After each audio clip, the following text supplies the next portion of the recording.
Uma boa tarde a todos, aos que nos acompanham aqui presencialmente, aos que também nos acompanham pelas redes sociais. Hoje nós vamos conversar um pouquinho sobre o tema reencarnação e vida. E já começamos com essa imagem linda, né? De um bebê no útero materno. Que coisa linda que é uma mulher grávida, né? É o dom da vida. Então, falando sobre reencarnação, ou a nossa encarnação atual, nós podemos vir numa vida e ter um trabalho simples, e numa outra encarnação, um trabalho mais sofisticado. Nós podemos vir numa encarnação com uma sobrecarga de trabalho, e numa outra, com uma carga de trabalho menor.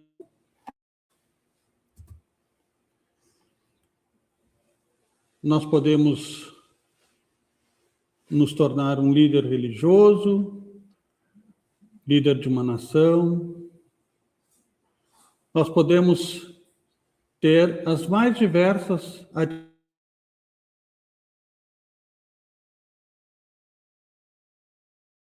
nós temos. Porque tudo é aprendizado. Nós podemos vir numa encarnação com muito dinheiro e noutra passando pelas privações da pobreza. Ter uma casa simples, humilde, né? Ou ter uma casa luxuosa. Mas o principal não é a matéria, todos nós sabemos. Porque essa nossa encarnação atual, ela é transitória. A nossa verdadeira vida é a vida no plano espiritual. Nós passamos muito mais tempo no plano espiritual do que encarnados na Terra. Então, quando nós estamos no plano espiritual, nós imploramos por uma oportunidade de reencarnação. Porque nós sabemos que é aqui que nós vamos dar os passos seguintes da nossa jornada evolutiva, que é muito longa.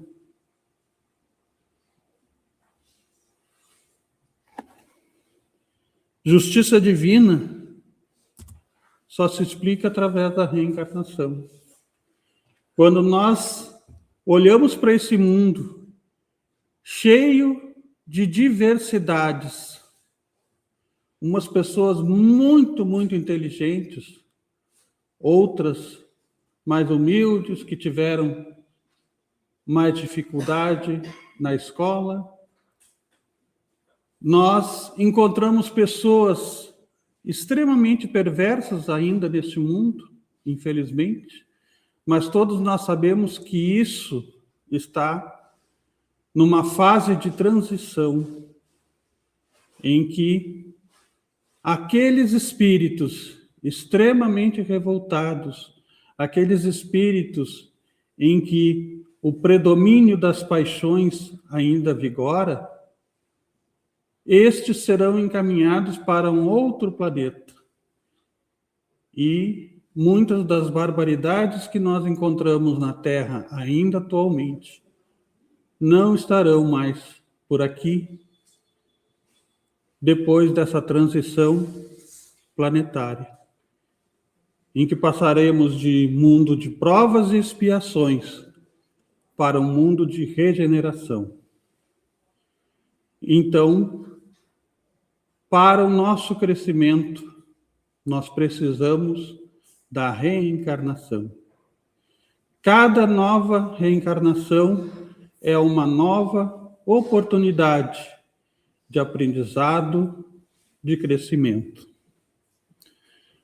Nos diz, através de Divaldo Pereira Franco, a nossa querida Joana de Ângeles: todos os seres, animais e humanos, experimentam esse impositivo dos renascimentos sucessivos, de forma a se aprimorarem e alcançarem o estado de consciência cósmica.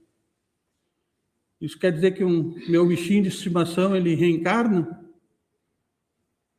Sim, da mesma forma que nós. Né? Eles retornam tantas vezes quanto forem necessárias para o seu crescimento, para a sua evolução. Do livro Jesus e o Evangelho à luz da psicologia profunda. A justiça divina, então, como eu estava falando, ela explica, através da reencarnação, as desigualdades intelectuais e morais.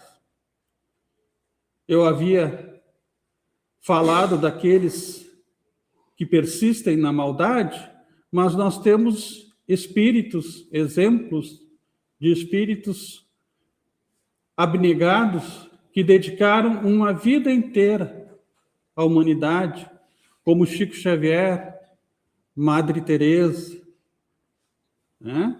E tantos outros que nós poderíamos passar aqui um longo tempo citando nomes de pessoas que, através da sua evolução espiritual, distribuíram doçura, humanidade, fraternidade durante a sua passagem pela Terra. Então, também a reencarnação explica as desigualdades sociais, né? Por que tem tanta gente na mais profunda miséria, e é a maioria da população mundial? Infelizmente, muitos irmãos nossos alcançando a desencarnação através da fome extrema. E outros que nasceram, como a gente diz, em berço de ouro. Dificuldade financeira nenhuma durante uma vida inteira. Então, todos nós temos que valorizar o momento atual em que nos encontramos. O que eu preciso aprender neste atual momento em que eu me encontro? Com as minhas dores, com os meus sofrimentos. E no Livro dos Espíritos, capítulo 4, pergunta 166, Allan Kardec pergunta para os espíritos: como pode a alma que não alcançou a perfeição durante a vida corpórea acabar de depurar-se? Sofrendo a prova de uma nova existência, respondem os espíritos. E na 166b, a alma passa então por muitas existências corporais? Sim, todos contamos muitas existências. Os que dizem o contrário pretendem manter-vos na ignorância em que eles próprios se encontram. Esse o desejo deles. Ainda do Livro dos Espíritos, pergunta 167. Qual o fim objetivado com a reencarnação? Expiação, melhoramento progressivo da humanidade. Sem isto, onde a justiça? Então, meus amigos, nós não caímos aqui na Terra de paraquedas, como a gente diz. Todos nós temos um objetivo. E o objetivo, a doutrina espírita nos explica muito bem qual é o objetivo de cada um. A melhoria interna. Né? Reforma íntima.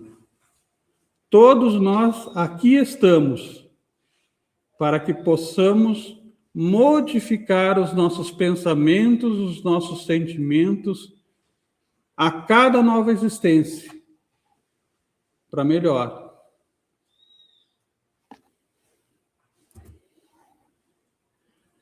É limitado o número das existências corporais ou o espírito reencarna perpetuamente? Os espíritos respondem: a cada nova existência, o espírito dá um passo para adiante na senda do progresso. Desde que se ache limpo de todas as impurezas, não tem mais necessidade das provas da vida corporal. Então, nós não iremos reencarnar ilimitadamente. Porque a cada nova reencarnação, nós progredimos mais um pouco. E a doutrina espírita nos traz a noção de que, intelectualmente, nós evoluímos muito rapidamente. Porém, moralmente, nós evoluímos a passos de tartaruga. A cada nova existência, a gente melhora um pouquinho, mas, normalmente, em média, na maioria, nós evoluímos muito devagar. Porque precisamos trabalhar em nós contra o nosso egoísmo.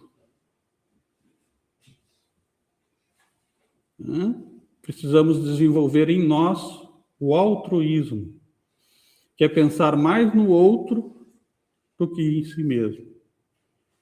E isso é uma caminhada muito lenta.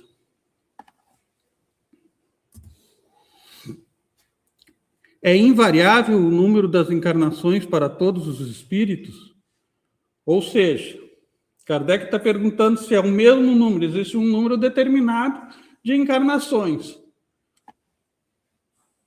500, vamos supor. Todos passam por 500 encarnações? Resposta dos espíritos: não. Aquele que caminha depressa, a muitas provas se forra. Todavia, as encarnações sucessivas são sempre muito numerosas, porquanto o progresso é quase infinito.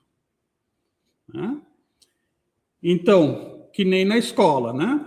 Se a gente se esforça, se a gente entende a matéria, se a gente tem excelentes notas, nós passamos mais rapidamente pelo período escolar. Se a gente tem dificuldade, né, se a gente não entende, a gente passa mais devagar. A mesma coisa com relação ao aprendizado evolutivo. Existem espíritos que percorrem de uma maneira muito mais rápida do que outros esse caminho evolutivo. Nós temos como modelo para nossa caminhada no planeta Terra, nós temos Jesus. Jesus é inalcançável? Não. Um dia seremos como Jesus foi aqui na Terra. Um dia nos tornaremos espíritos crísticos. Mas Jesus é o nosso irmão mais velho. Ele também fez a caminhada que nós fizemos. Então, de maneira alguma, Jesus é inalcançável. Um dia seremos como ele. Porém, depende de cada um de nós, no esforço do progresso a cada novo dia. As nossas diversas existências corporais se verificam todas na Terra? Não. Vivemos-las em diferentes mundos. As que aqui passamos não são as primeiras, nem as últimas. São, porém, das mais materiais e das mais distantes da perfeição. De vez em quando a espiritualidade dá nos dedos, como a gente diz, né? Do ego da humanidade. Porém, das mais materiais e das mais distantes da perfeição. Ou seja, nós estamos no comecinho. Né? A caminhada é longa. E a caminhada em busca de quê? Está ali, ó. Humildade, simplicidade, amor. Que tipo de amor?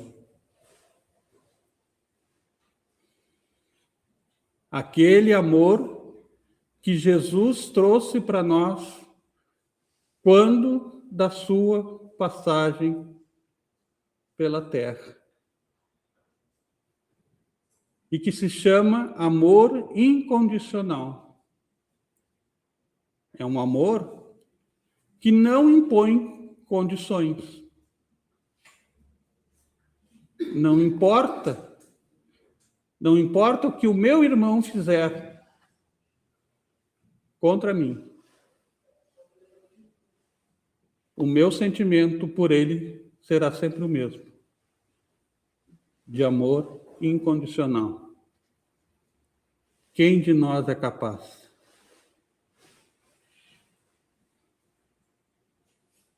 Quem de nós é capaz?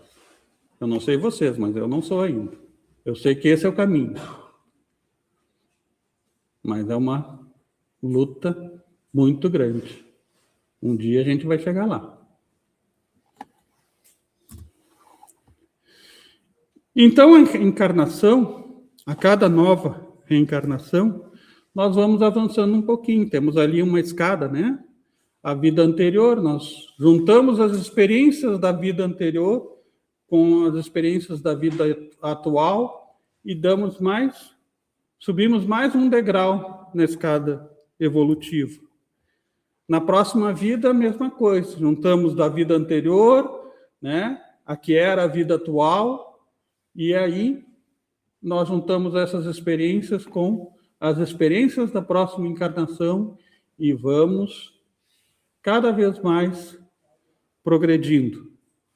Como eu havia falado, a passos lentos, né?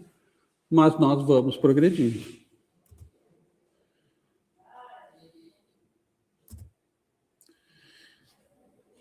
A hereditariedade. A hereditariedade explica o que somos hoje. Qual? Qual hereditariedade? A hereditariedade dos pais? Não. A hereditariedade de nós mesmos. Ou seja, nós somos herdeiros de nós mesmos. O nosso corpo físico atual, ele reflete as nossas encarnações anteriores. Como a nossa irmã falou agora no início ali, sobre o perispírito, né? O perispírito guarda recordações das nossas existências todas anteriores. é um somatório de experiências.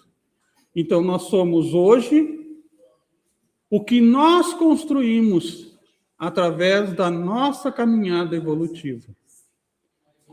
Então, nada de herança paterna ou materna.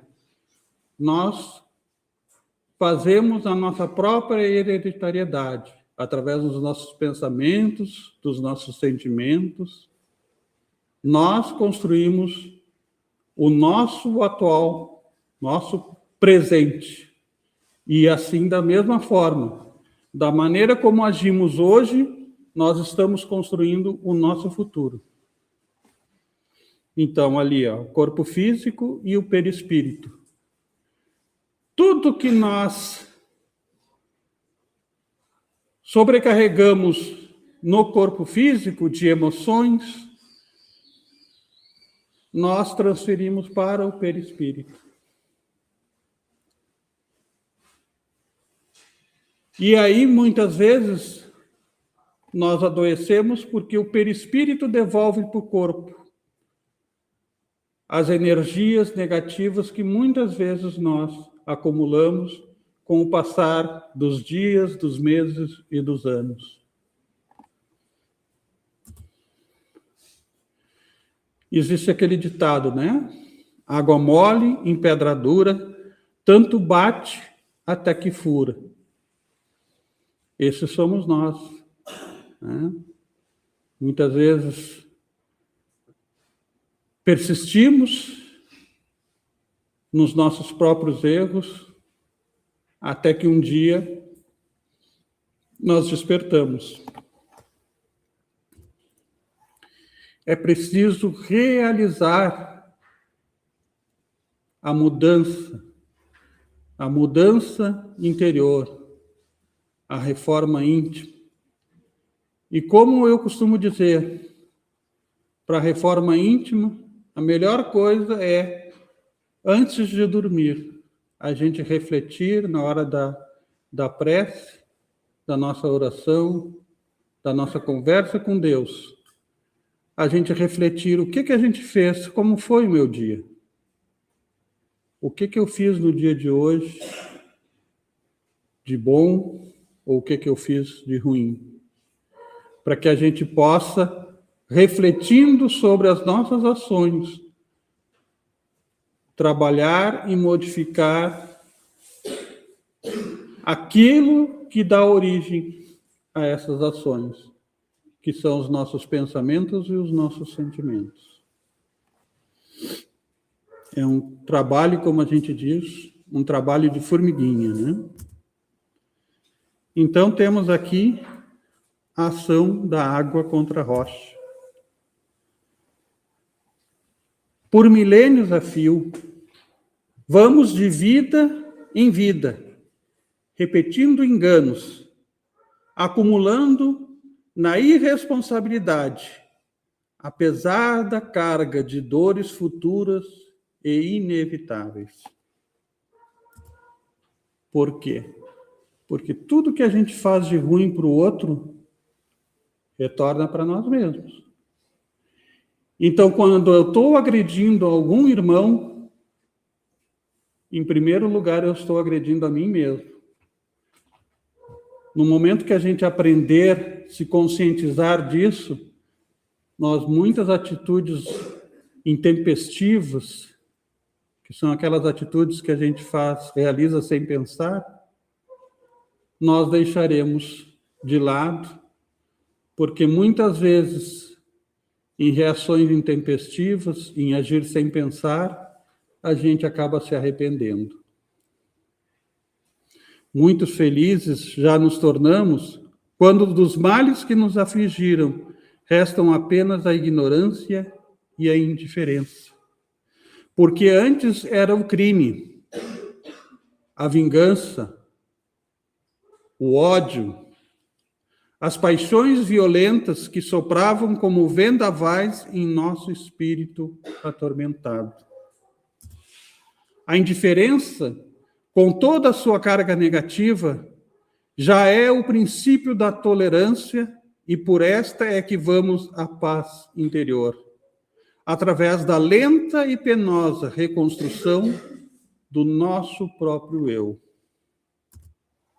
Nesse caminho que todos percorremos, quase sempre aos tropeços, como é bom encontrar, afinal, as luzes do Espiritismo, que pela primeira vez em tanto tempo de busca, nos mostra com insofismável clareza o sentido da vida.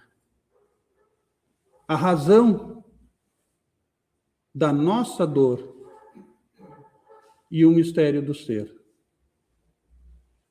Então, o Espiritismo nos esclarece que nós não estamos aqui a passeio, não. Nós estamos aqui para aprender, para evoluir, para construir para nós um futuro de felicidade. Não aquela felicidade transitória que muitas vezes depositamos na matéria, mas aquela perene, que dura, que quando a gente desencarna, a gente leva conosco. Que são os nossos sentimentos, a nossa construção moral. Então, no livro Reencarnação e Imortalidade, instrumento para o progresso espiritual, né? A evolução se faz devagar e sempre. E falando sobre a importância da vida, o suicídio, sofrimento intenso, solução, retirar a própria vida, o Espiritismo explica que não, isso é impossível. Não podemos tirar a nossa própria vida. Nós, enquanto espíritos, somos imortais. Nós podemos tirar a vida do corpo físico, mas nós vamos continuar. Vamos continuar vivendo. E o sofrimento após a morte por suicídio, ele é muito mais intenso do que qualquer sofrimento que a gente possa estar tendo no planeta Terra. Então, o Espiritismo nos ensina que a morte não existe. E, portanto, o resultado de tirar a própria vida, um sofrimento ainda maior. A doutrina espírita explica que o suicida adquire grandes débitos para a sua próxima encarnação, além de lesar gravemente o seu perispírito, o que terá graves consequências na encarnação anterior, na próxima, desculpa. Teremos graves consequências na nossa própria próxima encarnação através do suicídio. O maior sofrimento da Terra não se compara ao nosso. O suicida sofre após seu ato, principalmente por constatar a continuidade da vida. Antero de Quental foi um poeta e filósofo português, viveu entre 1842 e 1891, vítima de depressão, suicida-se em 11 de setembro de 1891. E aí ele diz: os maiores martírios da terra são doces consolações em comparação com os mais suaves sofrimentos de um suicida. Do livro Céu e Inferno, Allan Kardec nos relata nesse livro a história de uma mãe que, após perder o seu filho, não se conformou com a morte do filho e, para reencontrar o seu filho mais rapidamente, tirou a própria vida. E aí que foi um grande equívoco que ela cometeu, porque, em vez de aproximar do filho, isso a distanciou. Eutanásia. O homem não tem o direito de praticar a eutanásia em caso algum, ainda que a mesma seja a demonstração aparente de medida benfazeja. A agonia prolongada pode ter finalidade preciosa para a alma e a moléstia incurável pode ser um bem, como a única válvula de escoamento das imperfeições do espírito, em marcha para a sublime aquisição de seus patrimônios da vida imortal.